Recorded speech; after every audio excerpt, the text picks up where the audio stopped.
Guys, good morning, no? Picture tayo dito guys sa mga plants, no?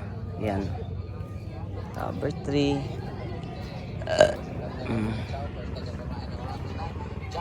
Morning. Binibintayan dito guys, no? Ay. Ano siya? Variegated African talisay pala ito guys. Pero lumalaki ito eh. It's not dapat sa lang siya, sa kaang lang siya talaga, no? Ayan o.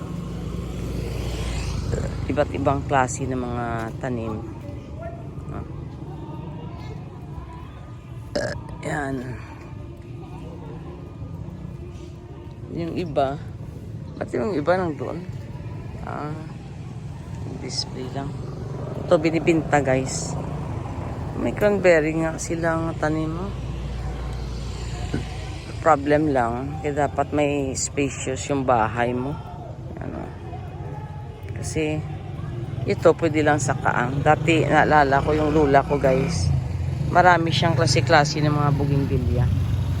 Nalagay sa terrace sa kanyang terasa, no. Ang buhay pang lula ko, marami siyang kanin sa bahay niya.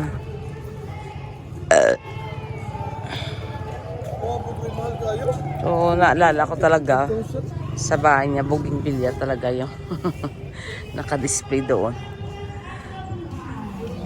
Yan o. Dami. Bougainvillea. Diba? So, good morning. And God bless everyone. Nagsiri ng sa amin yan. Nagsiri na yung central pag may ganyan. Kasi dati nagsisirin sa amin central eh. Dito kasi pag ganyan, ibig sabihin alas 7 pag ganyan. And guys, diba, magandang tingnan. Ayan. So good morning and God bless everyone.